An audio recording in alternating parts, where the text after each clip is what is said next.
Hello, everyone, and welcome to Nightlight. My name is Tom Snarski. I'm delighted to welcome you to our 29th Nightlight Poetry Reading event, the very first one of 2026. I'm so delighted this evening to be welcoming this brilliant cadre of poets. We have here tonight Robin Arble, John Compton, Bethany Cutkomp, and Tommy Wyatt Blake. In case you haven't listened in before, Nightlight is a reading series featuring poets and writers in a monthly Zoom, usually on the third or fourth Thursday of the month at 9 p.m. Eastern. We're on social media at Nightlight Poems on Twitter and night_light_poems_ on Instagram, where we love to hype up our readings and also post recordings of the events when they go up on our YouTube channel. So thank you if you're listening in from the future, checking in and hearing some poetry. I've said plenty. I think that's enough to get things rolling. So I'm really excited to dive right in by introducing our very first reader of the evening. So Robin Arble is going to start us off. And Robin Arble's poems and essays are forthcoming in Electric Literature, Hobart, Some Words Lit, and Alocasia, 99 Queer Writers on Plants and Nature. Direct Address, her first chapbook, is coming from Kith Books in 2026. She studied writing and literature at Hampshire College and lives in New York. Robin, thank you so much for joining us. Snowpocalypse impending. Glad that you're able to read some poems. I'm excited to hear what you're going to share. Yeah, Tom, thank you for having me, and thank you for hosting. It's funny, like I've known about Tom's poems and posts and hashtag Small Poem Sunday since like high school. I swear to God, like most of you in here probably remember Entropy Magazine's Where to Submit, like way back in the day. Hold on. I mean, these days we have like Chill Subs and what's the other one? Only Poems and all these like really helpful kind of industry plans. But back in the day, it was Entropy, right? And so they would post, I think it was like once a month and then once a season. And you'd go on and you would like click on each of the different genres and you'd poke around on the journals. And Tom would be down most of those rabbit holes. So, as far as like I've been a person in poetry on the internet, Tom's been around, and so it's crazy to be reading for a series, especially. Oh, hello, Sterling Elizabeth.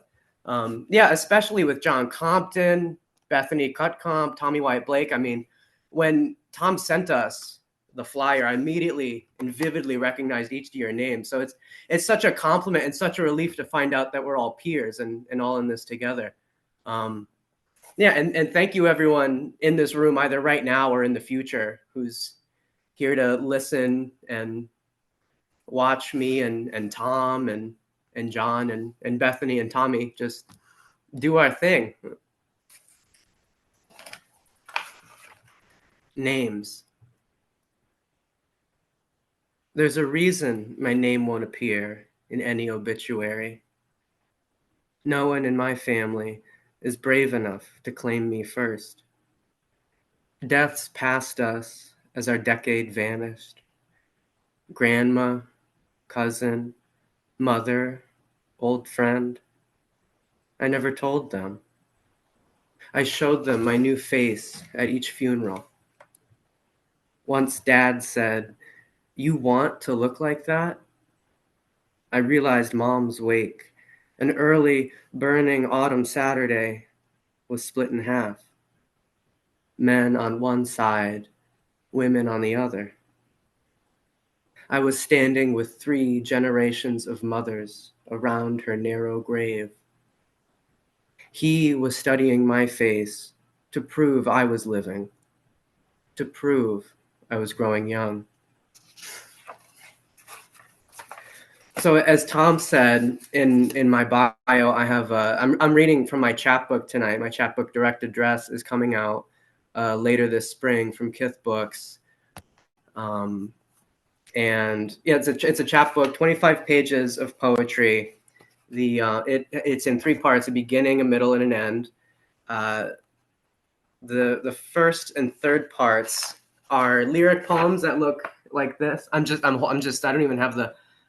I'm showing you guys the galleys that I printed out at the Brooklyn Public Library for this very occasion.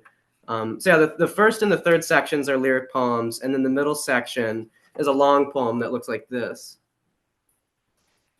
And so I'll be reading from the lyric poems. Let's see. Right. Sitting on a wobbling stool in the Holyoke Legion, I went shot for shot with my father just to prove my rage. I liked the jolt of euphoria, the slow burn coating my throat, but I knew I needed water more than whiskey. I remember arcing my head back in the joy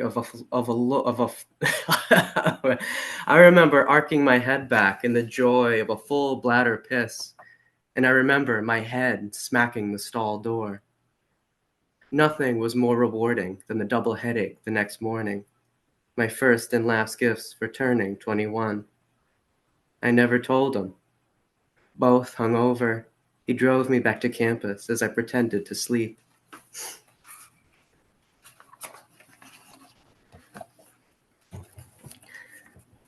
At 19, I was athletic.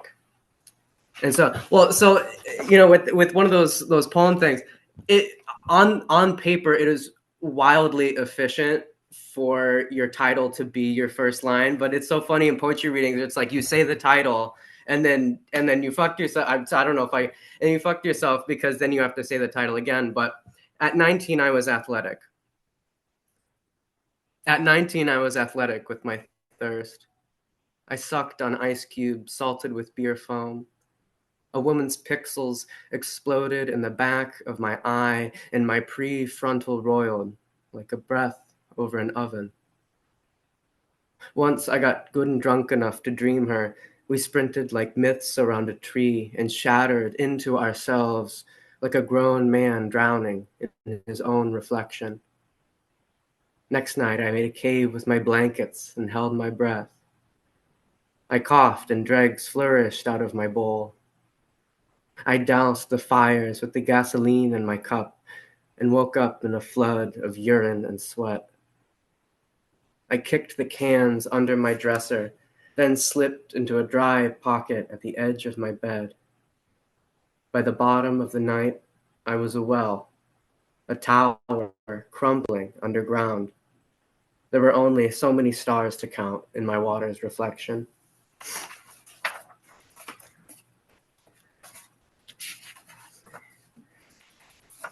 So those are a couple of poems from that first section. I'll flip over to the third. And all of these poems, even though the chapbook is coming out in a couple of months, I think all of the poems that I'm reading tonight are either available through online publications or through, some Instagram post that I made that's just a very, thorough run through of a print publication. This next poem is called TV. I think it was published in Up the Staircase Quarterly.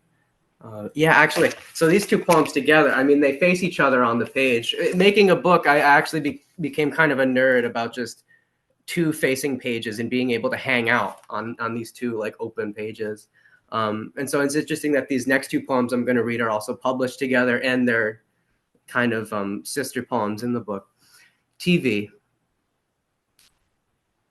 My mother's room was blue. Her TV was always on. One night, her crime show penetrated my sleep. I was born here. I lived here. And at 14, I died here. Somewhere between a commercial and a dream. A small town, half abandoned by itself. Brown barns, picked fields, torn screen windows. Her room was blue. Her TV was on. As that voice spoke, a flock of blackbirds scattered from a bare tree. Some nights, I still wake up to her. Still 14. Still next to me.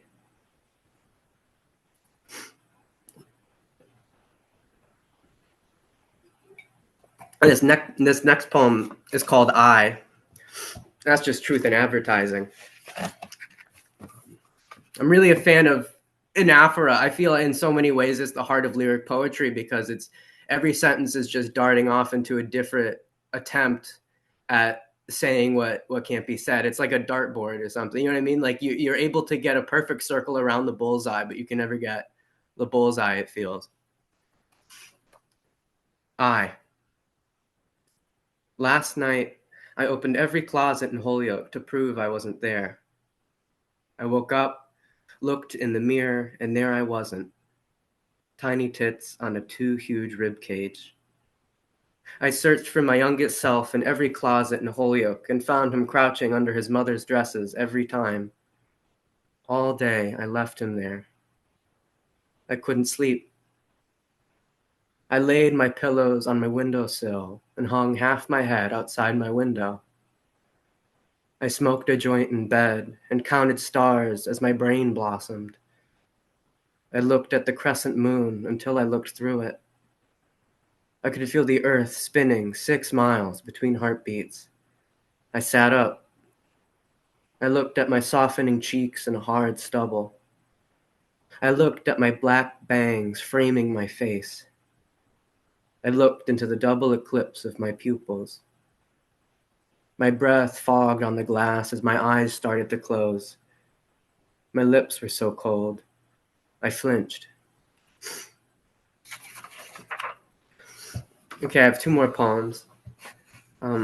This next poem is called Tits, and it starts with an epigraph. I know for all of the geeking out I do, is it epigraph or epitaph? You don't need to answer, but it starts with a short quote from Diane Seuss, that one sonnet in Frank that goes, you know what living means? Tits out, tits in the rain, tits in the cereal bowl, tits ablaze, and it goes from there. Um, Gorgeous memoir in verse. You know, every lyric is a moment. Um, it that beautiful ending is something like uh, they were old savant tits, milked out, purpled, mounded low and moving slow in the old way, or something like that. Um, it's one of those poems that you kind of memorize by accident, but tits. I grew my tits in secret. My tits began as an experiment. My tits are a miracle of modern medicine. 2 miracles, actually. My tits look bigger in my favorite shirt. My tits are a reveal, standing in front of you in my bra and boxers. My tits are down here. My tits cost $6 a month after copay. My tits have a birthday I celebrate. My tits lead me, finally, to the right bathroom. My tits depend on Medicaid, a blue state. Not true anymore, by the way. All that's just been yanked out. And the security guard who wishes me ma'am as I leave for the parking lot. My tits miss you. My tits miss yours. Last weekend I left you wondering why I put your shirt on before I fell asleep on your chest.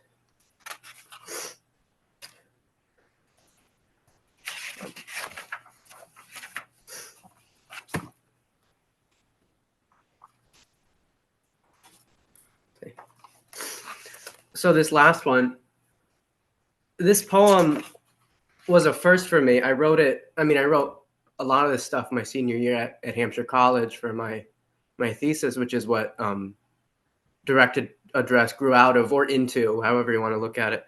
And this poem is unusual for me because it took about 8 months to write down just the very body of it. I mean, usually I spend a couple of years really polishing something, but this is the first poem I wrote where I had something I needed to say. And so I started with a prose paraphrase. But for a while, the center of it was hollow, and there was just brackets for really the meat of it. And gradually over 8 months, which I guess is the length of an academic year, gradually I filled it in. So I've spent the last couple of years getting every word of it right. And this is also a poem that, with a debt to another poem, it begins and ends with a line by Megan Fernandez. Letter from the Brooklyn Bridge. Every poet has a love affair with a bridge. Mine was the Brooklyn, of course. Though it wasn't for anyone's ghost who floated across, then seemed to wave goodbye as they drowned. I was in love with the drive to a cramped room in the attic floor of a Fort Greene brownstone. The tin ceiling shimmered with heat as we laid under her bedsheets, talking, then not, as the hours deepened around us. The drive to her was always calm. After twilight on the highway, parting Merritt Parkway's darkness with my headlights, I'd slide down the side of Manhattan by midnight. Mileage mounting on my dash, hundreds, thousands of miles covered by a car with a flickering headlight. I'd glance at the silhouettes of skyscrapers, the river dotted with ships, lamps on in offices, bedrooms rented, owned, or borrowed. In the cool rush of the midnight highway, I had the city to myself. I could have pulled off FDR Drive and rented one of those rooms. Or I could have pulled over. I could have sat in that darkness, my car rocking side to side as each truck and semi hissed by. I could have gotten out and climbed between the diagonal beams, balanced on the edge of the bridge, and let a sea breeze sweep my back. I listened to the rhythmic thumping of my wheels rocking each concrete plate as I hurtled down the highway. I thought of us, still breathless, lighting a joint on the windowsill and sharing it in the dark. I watched the reflections of the beams rise and fall across the gloss of my hood. I thought of us, still breathless. I glanced at the water, its countless shimmering stars. I couldn't stop watching that famous, repeated plunge into the river. I wanted her. Because I did. I always will. Every poet has a love affair with a bridge. I was in love with the drive across mine to midnight's other shore. Thank you. Amazing. Thank you so much, Robin, for that beautiful start to our reading this evening. And thank you for the single Holyoakist set in the history of Nightlight. I really appreciate that. That was Robin Arble, who you can find on Instagram at Robin. So Robin RIBIN. Very important. Also, Robin would like to, I always offer readers a chance to shout something out, and Robin would like to draw attention and spread out the word about Crips for eSIMs for Gaza, especially after its co-founder Alice Wong's passing in late 2025. eSIMs make it possible for Gazans to communicate with their friends, families, and community members, crowdsource mutual aid funds online, and document the conditions of their genocide and displacement to the world. The first three Google search results for Crips for eSIMs for Gaza take you to its website, its Chuffed profile, and the Disability Visibility Project, Alice's website. Rest in power, Alice Wong, and free Palestine from Robin. Thank you, Robin, for being here and for saying all of those very important things and for reading those really, really beautiful poems. Direct address is coming. Keep an ear to the ground for it because you just heard it's going to shake the earth. I'm really excited to introduce our next reader, a poet whose work I've admired for a long time and somebody who I think is an indispensable part of the internet poetry ecosystem. And that is John Compton. John Compton, born 1987, is the author of 20 books or chapbooks. His latest full-length book is called My Husband Holds My Hand Because I May Drift Away and Be Lost Forever in the Vortex of a Crowded Store, which is published by Flower Song Press in December 2024. His latest chapbook is Melancholy Arcadia, which is published from Harbor Editions in April 2024. And John's got some really exciting forthcoming projects as well, but I'm going to let him read and then tell you about them. John, thanks for being here. So excited to hear what you're going to share. Thank you. You almost made me cry. Thank you. And I wanna say, Robin, that was amazing. You have to harass me and keep me updated about your chapbook. Bethany, I'm so excited to hear you read. Tommy, I love you. You know that. And I want to say, hey, Sandra, Tommy, and Mikey, I love you three. And I love everyone else, even if I don't know you. I'm the sweetest person you know, but I'm also an asshole. Um, I'm very opinionated and I share it. So if you follow me or if you've recently unfollowed me, it's okay. I'm gonna read some poems. Um, I was gonna say other stuff, but apparently Tom said he was gonna say it, so I let him say it. So the first couple poems I'm gonna read don't have titles. I'm so glad Robin talked because I love talking, so I'm not gonna be the weird one out. Um, so this first one is a poem of Trump and school shootings, and it kind of mixes. Um, and so here we go. It was just a normal shooting, nothing special. The bullet undressing itself.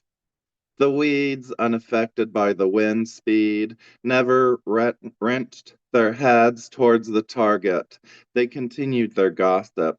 We blinked, and the casing buried itself, wrote its own eulogy. Those bodies at school filled the janitor's downed hours. Their impressionable bones, gentler to deconstruct and carry to the dumpster. Blood becomes a sport, past time. 12 less school lunches. And that's that poem. Thank you. So this is my new water bottle. I just want to share it. I got it today when I went and got prep stuff. I have to have health issues, and I have to drink 6 bottles of water a day. 6 bottles of water is a lot, and I don't like it. But this is really big, but it makes it so much easier because there's a straw and I don't have to pay attention and it's all in one go. And I love it and it's blue and I just want to shout it out. Um,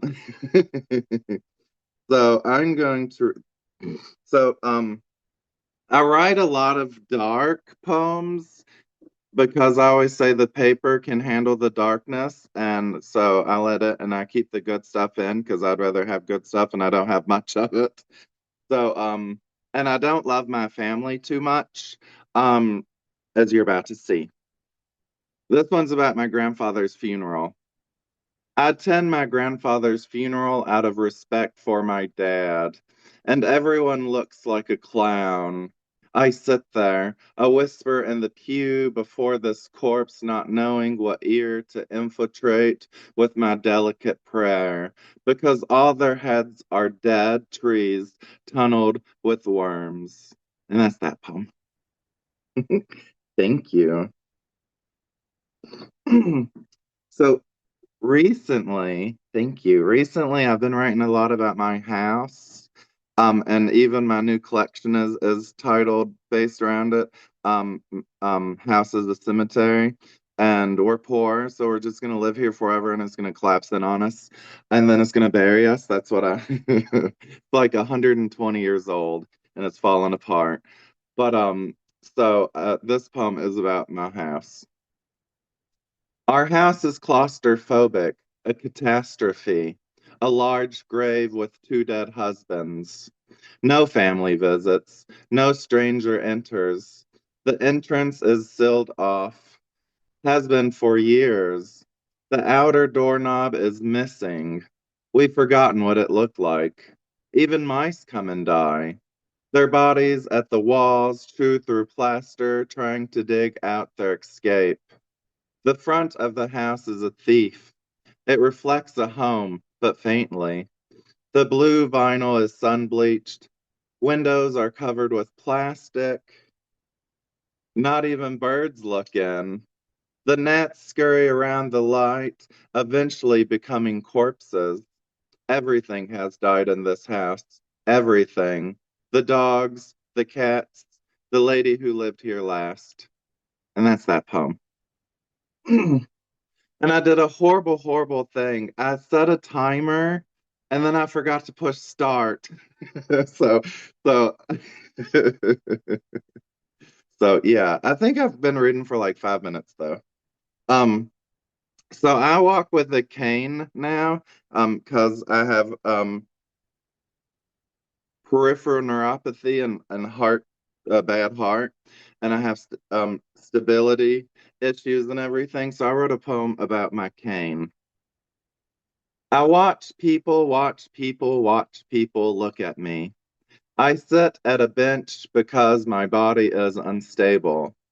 I sit at the bench, my vision swirls. I try to gather myself. My husband continues shopping. My mind is fatigued. I watch people watch me watch my cane laying over my legs, its black metal body with its three-hoofed foot protruding. The handle is a duck's bill, but more quiet. The people with their eyes like cameras. My back slouched like a deflating balloon. I breathe. I breathe while people watch me. They breathe, their bodies moving in synchronicity. I watch people like cattle knowing the way. My husband finishes, finds me, sits beside me. We follow the herd. We check out. We exit into the world. Only then do I become invisible. Only then do they forget. Only then do they deny. We are animals. And that's that poem. Thank you. I'm going to read a poem. I'm going to find it. I wrote this.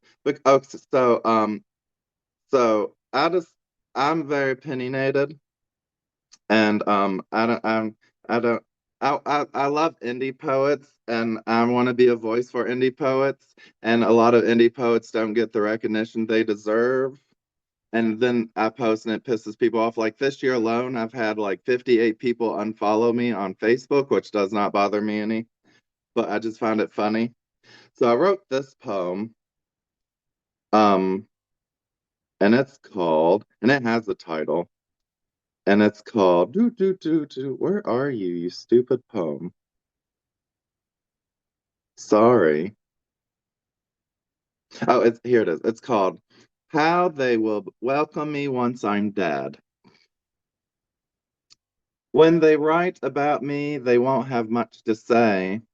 He laid in bed like a vegetable, day in, day out, closed himself in his room and wrote poems, read books, watched TV, pissed in bottles, yelled at the world, a sour old man who let his house crumble around him, like he was a seed being buried in a garden, waiting to fulfill some destiny. He always wanted more than what poetry could offer him. They'll come to my grave just to spit on it because I called them cowards and hypocrites, and their anger will present itself as truth. And that's that poem. Thank you. And I just want to do a disclaimer. Piston bottles, I just thought of like gross things like I could put in the poem just so everyone knows I don't piss in bottles. Um,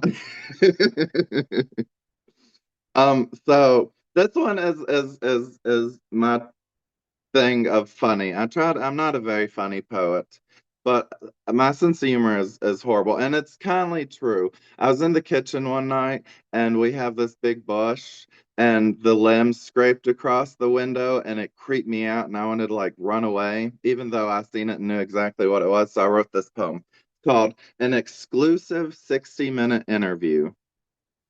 It is dark, but the branch slides down the window in such a creepy way.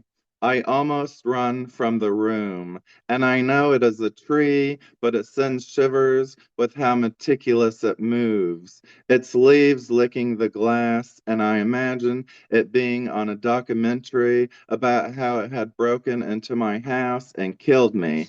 And it's just smiling at the interviewer with no remorse, only saddened because it was cut down and apprehended. And that's that poem. All right, so I'm gonna read one more poem. And this is like new shit. I'm not even done with it, but we're talking about new shit and I wanted to read it. So it's I'm always writing poems. And I don't like work on collections. I like write poems in a document, and then when I'm done, I go back and I delete shitty poems, and then I edit them, and then I make Tommy edit my poems. Um, And so this is the first poem and the only poem so far in my newest collection, which it's like the fifth one out. I have so many. I write so much.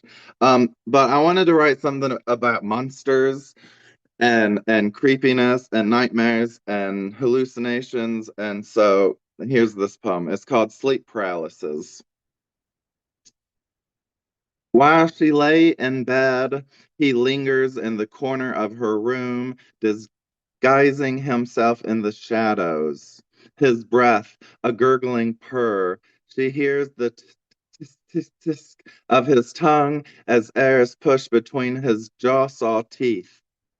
When he thinks she is sleeping, he crawls across the ceiling. Finger holes mash through the drywall, the sound of chalk grinding under his nails. And nearest her comes down above her head. She holds her breath, paralyzed, and through squinted eyes she sees his face full of bloomed roses, the petals vibrant as the glowing of his eyes, with stems wrapping his face like a crown of thorns. Blood speckles his skin. As his mouth opens, his teeth begin to spin around his jawbone, creating a grinding buzz melody, a nightmarish lullaby. And that's all of that poem as of now. And thank you, everyone. And I'm just honored to be here and blessed, and I'm very excited, and I love you all. Amazing. Thank you so much, John, for those wonderful poems and for all the beautiful vibes that you brought here. I really appreciate it. The new shit came with you, and we're glad to have it. That was John Compton, who you can find on Twitter at Poet John Compton and on Instagram at Poet_John Compton and on Facebook as John Compton. Also, you can keep up with John's many exciting projects and incredibly awesome forthcoming stuff at his link tree, which is linktree.ee. So a little link tree where you put the dot before the two E's / poet John Compton. But John has a couple of exciting forthcoming things I want to shout out briefly. House as a Cemetery is coming out from Rebel Satori Press. Also, two chapbooks called The Side Effect Poems from February 7th from Crying Heart Press, and The Pain Diary, a single poem chapbook in collaboration with Tommy Sheffield, who's here with us. Thanks, Tommy, for being here, from Ethelzine and Micropress in August. So John has, as always, really exciting stuff coming down the pipe. Keep in touch with him on social media and on the Linktree and see where all of that beautiful stuff is happening. Um, Awesome. It's always a little tough to get to the back half of the order because I know that this reading is going to end, as all finite things do. But I'm really excited to be keeping this beautiful momentum going by introducing our next reader, someone who I got to hear read last week, it must have been, at the Dodo Eraser launch reading. So, Bethany, I'm so glad that you could join us. I'm excited to welcome Bethany Cutkomp. And Bethany Cutkomp writes of loneliness, connection, and memory from the Midwest. Her works appear in X-Ray, Tramp Set, Ghost Parachute, Bending Genres, and more. She's the managing editor of Thomasonian, a nature magazine uniting literary and scientific minds, and works as a library associate in her hometown. Thanks for bringing the library and your beautiful work to us, Bethany. Take it away. Great. Thank you so much, Tom, for having me. This is such an honor, and this is a stellar lineup. Robin, John, and Tommy, like, I really respect you. Like, even before this, I was like, oh my gosh, I can't believe that I get to perform with you guys. So this is such a great event. So thank you. Also, shout out to public libraries for printing your stuff, like Robin did. Like, that's where it's at. All right. Let's jump right in it. This is called To Wish Upon a Person. I don't care about impracticality. If the dying can request an alternative to burial or cremation, let me have a little fun. I'd rather not rot or burn. The idea of being planted as a tree sounds appealing enough, but maybe too mainstream when it's my time to go. Shoot me into orbit. Forget the logistics. Just strap a rocket to my back and let me go, launching me into the exosphere like some kind of fucked up organic missile aimed at the moon. If, by some miracle, my body stays preserved in one piece, it may become a celestial relic, a pointless satellite of sorts, shooting stars' fleeting opponent. On a clear night, perhaps my descendants will stretch out in the itchy grass, pillowing their heads with their hands and taking turns looking into the telescope. Their glazed over gazes, fatigued by constellations they've forgotten the names of, may adjust to a peculiar object hurtling over their heads. They'll fumble for their telescope, tracing the dark for where a limp aerial corpse is hurtling miles over their heads, cradled by a flavor of gravitational pull unfamiliar to the average human. Look, there goes great-grandma, they'll shout, pointing. Quick, make a wish. I don't want to hear your scientific rebuttal. If it is true that we consist of stardust, launch me into the sky. Send me home. Let my remains immortalize into a grantor of dreams. Thank you. That was one that I wrote when I saw the International Space Station go ahead for the first time. I was like, what if that was a body? You know, just a normal thought. All right. This next one is a short one in honor of Small Poem Sunday. It's called Stuck in the Headlights. In recent years, just about every oncoming vehicle in the night sweeps borrowed shafts of sun across my windshield, rendering my low visibility even worse off than it had been to begin with. Perhaps those LED high beams are a signal that the world is getting darker with each passing year. Thank you. On the same theme, I guess, as like driving in the night, this is a true story that I had with my co-editor and dear friend Sophia, who is watching, I believe, today. And this was last year, maybe 2 years ago, before she moved to California. It was our last time hanging out when we were driving in the woods, and it's called Midwest Phantom.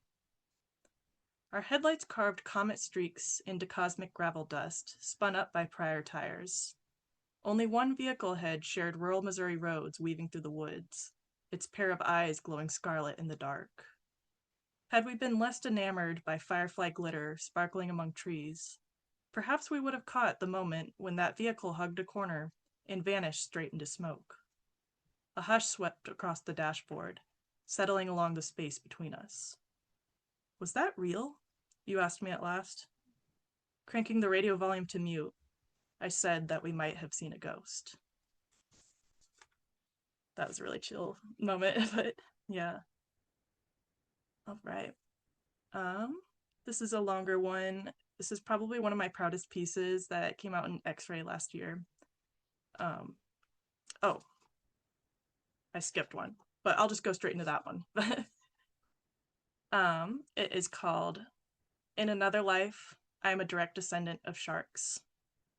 And if I do not keep moving, I will pass away. They call this ram ventilation, a shark's way of breathing.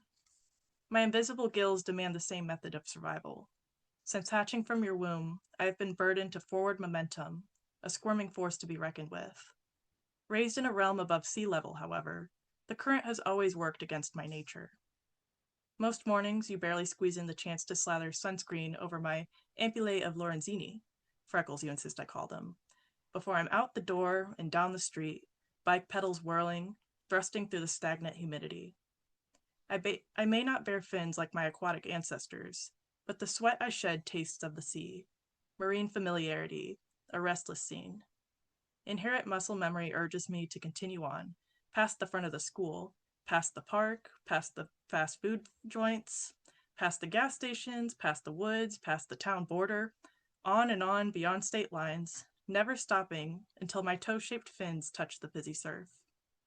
Logic is a habit you instilled in me, however. I settle for circling the perimeter of the building until my muscles scream for mercy, or until the security guards scream after me. In the classroom, society expects me to conform to anthropocentric ideologies.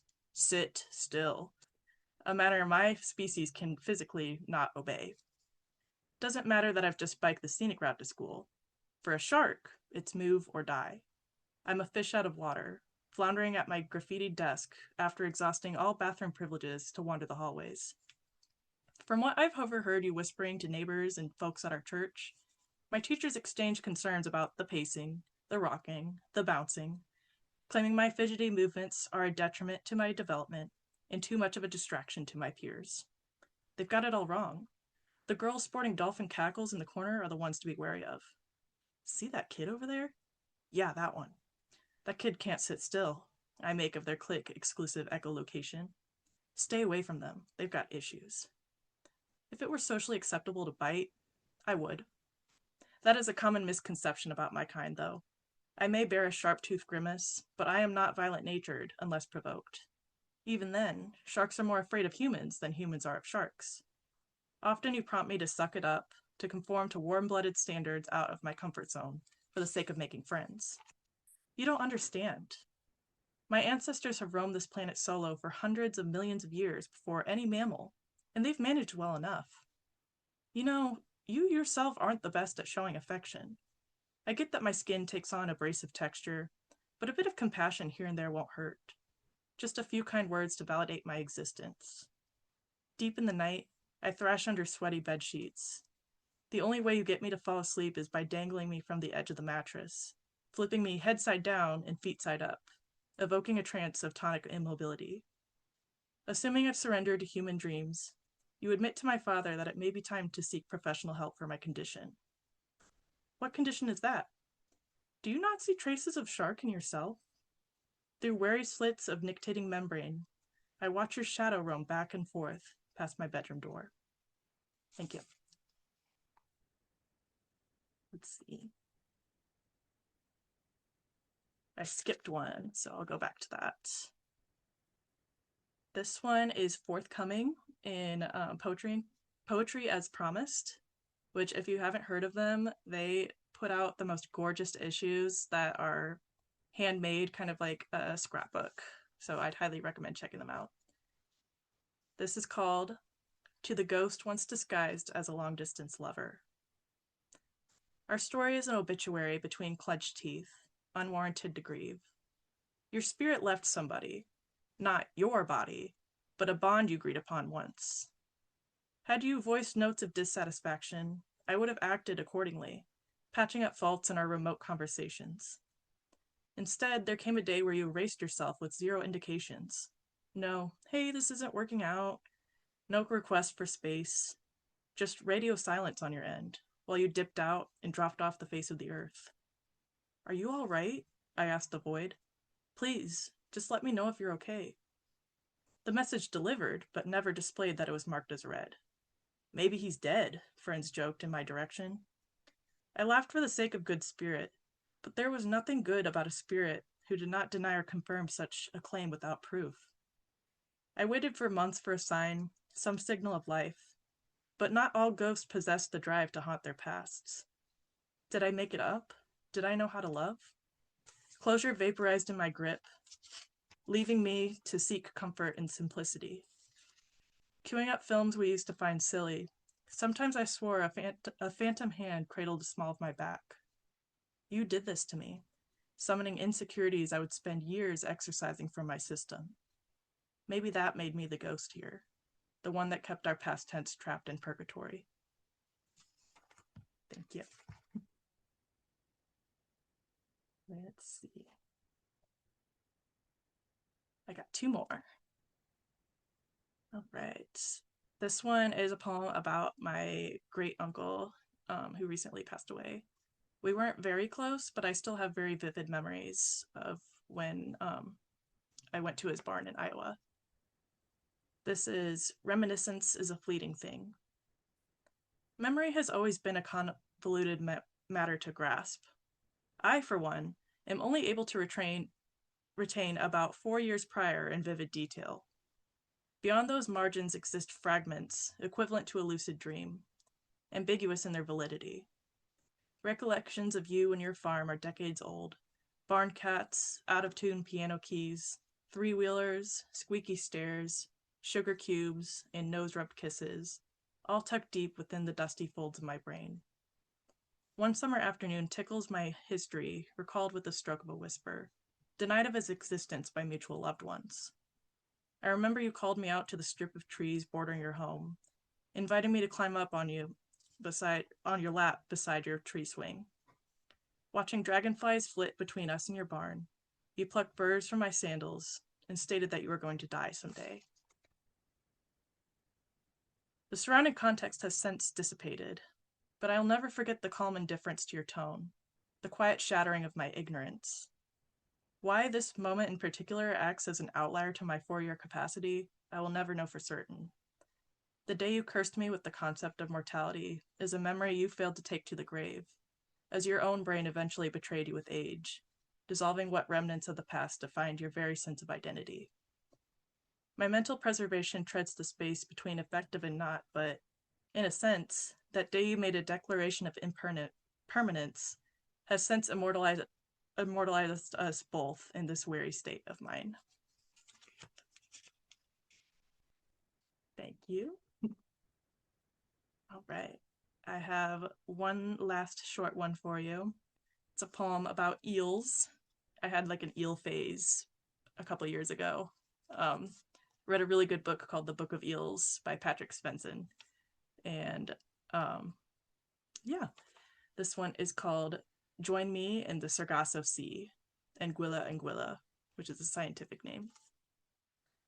Aristotle mused that mud birthed our kind, as if Earth's hands sculpt our bodies on the pottery wheel. Baby, let's slip under the radar undetected, back through the currents and into the salty abyss, vanishing as mysteriously as we once appeared. Thank you so much. Thank you so much, Bethany, for ending that set on the eel poem. I don't know if anyone else is a devotee of that one account on TikTok that checks under the bridge for eels every day, but that's what I thought of, and the eels are here today. That was Bethany Cutkomp, who you can find on social media in various places. I'm switching tabs, making sure I'm in the right place. On Twitter at BDCutkomp, which is BDCUTKOMP, and on Instagram at BDCutkomp, BDCUTKOMP, and Blue Sky, BDCutkomp.bsky.social.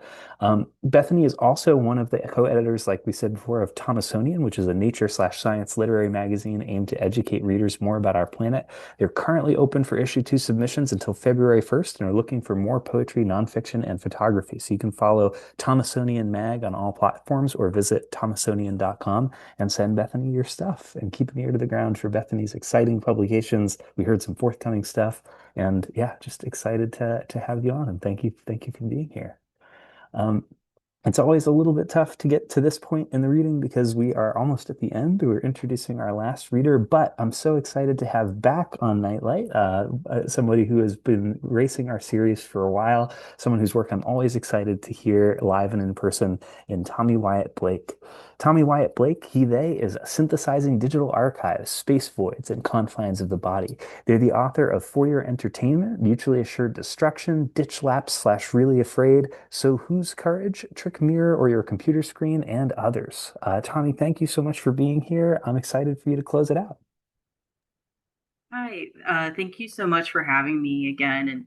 And everyone was really good and really awesome. I'm glad we all got to connect tonight. I'm definitely going to be messaging you guys later. And I'll be reading primarily from For Your Entertainment that came out with Troublemaker Firestarter last year, as well as some new shit. Though I would also say at least one of the poems of the new shit is forthcoming, so kind of new. Yeah, so the first two or three, the first three are from For Your Entertainment. Is it really a twin flame? Your ex-lover as a solar flare or twin flame, they're all the same when TikToks cluster in the refraction of your retinas, the field of space comprised in breaks of time you think are quantum shifts. If you blink hard enough, reality purges itself of scalar magnitude as you're consuming warm frequencies and waiting for a plug to ply you full of ketamine you can't afford. How will you get by when you're stun-locked from manifesting, sourced back to the day you met, just to do it all over once more? All high off sun and wanting to love because it's the only thing convincing you to live? That viral 10-second clip will form a mirrored you, unmeasured by trauma or reflecting your ex-lover. If you can answer, what makes you think you'll ever want to live again? The next one I'm going to read is one of the longer poems in this book. It's half poem and half like poem in the form of a script. It's titled Demure, More Like Demonic, plus TikTok video notes after Jules LeBron.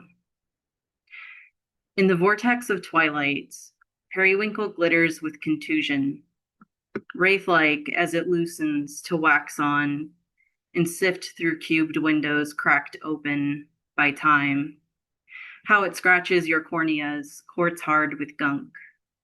You want to wake up from this nightmare, possessed by the particular phase of moon, trespasses of memory, in the way they sever your tongue with stars serrated by vast darkness, as you loosen to static, to shades crashing to gray, your mouth full of sky drearing to dawn. You are present in the moment between awake and asleep, in a daybed with a white spiral headboard, painted landlord special style. You're next to a gray pillow, separating you from them, your bodies back to back. 7 a.m. flashes an illegible fuzzy red onto the box TV in front of you. You turn it on, volume quickly dialed down to 0, flipping through channels in rapid-fire succession, the images flashing holograms of light in your pupils, bloated by night. You, not very demure, more like demonic, very wrong, very bad, not like the other girls. You whisper, pulling the helix of your ear down to amplify the sound, giving it an ASMR vibe. The sound steely pitched, cold distant, crunching. You can almost taste it, and you gag on the emptiness it fills in your throat. You. The way I wish I could sew myself shut into their body pillow, so they'd hold me for the first time in years. I hope they don't hear me. You take a beat as they toss and turn, rocking themselves until still. Static hums on the TV as it clicks off, reflecting the night sky through your window. Then you stop recording. And the last one from For Your Entertainment that I'm going to read is the last poem. It's titled True Blue Epilogue. I saw the TV glow, its fuzzy movement, aliened to blinked over, far too young, at a Days Inn motel, all alone. Everyone else's sucked into dreams. My mind just brambled by tactile, hair-raised static. Not long ago, and the memory blitzed twilight blues, and you never knew until 25 years later, and now? Undeterminable chance is a fault of no one, and you must live full of gray light, the kind secretly coveting yellow with dark purplish blue edges. And you will beam light too, and whenever you choose to shine toward it. And now we're getting into new shit territory. This one's titled Singularity.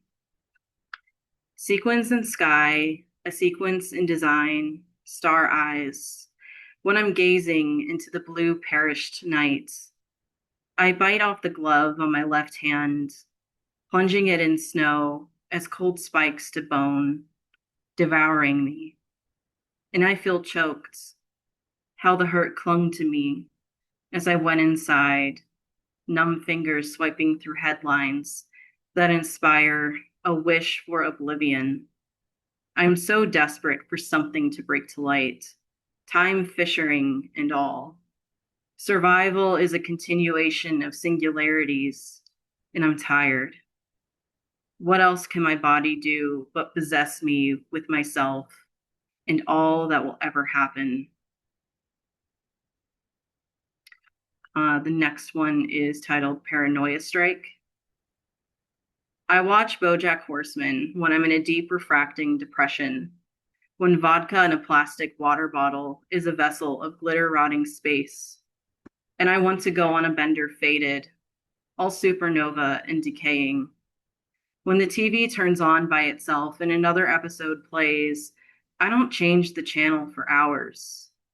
I'm stuck on the screen, its vortex of static, sucking me in all spiral style.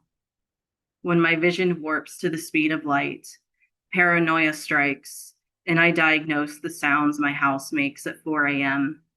And I'm never going to sleep because I need to cycle through until I can feel again, until it ruins me. May this memory form to avoid where my hands are no longer hooves. And the last poem I had is titled it's in French, so I might butcher this, but Archives du Mal. It means archives of people. Anyway, I wish my computer blue screened to stop me from consuming the news. Sora AI wielding reality distortion too well with how it's hard to tell it was generated, except for its pockets of static friction. I don't consider the consequences of reducing myself to eyes online, watching the ruins of anything human, how it's outsourcing spirit and body with fine-tuned pixels, a crash of code, profile graveyards, stolen archives. I wake up half dead most days now, phone in hand, the glow projecting onto me. I want to throw it out the window on a busy road, reading posts that gummify my brain and make me wish every day is a bad dream. I trick myself to sleep until I'm scorched blank, until I want the hours emptied, until the next sleep where it's all glitter-bodied, viscous red beating. I could hurt myself to find it, but it won't feel like anything to me. Thank you. Wow, I could hurt myself to find it. It is just gonna sit there, shard in the brain style. That was incredible. What a way to close us out. Thank you, Tommy, for being here. That was Tommy Wyatt Blake, who you can find on social media at Tommy Wyatt Blake on Instagram and Twitter, also on Blue Sky at tommywyattblake.bsky.social. Tommy's next poetry micro chapbook is titled Read This for Psychic Damage, which consists of erasers of Tommy's abusers' messages. It's available for pre-order. You can find the link on Tommy's website, which is tommywyattblake.weebly.com. And again, you heard some really wonderful stuff there from For Your Entertainment, which is out recently, and just yeah, new shit that has a bright future. That was wonderful.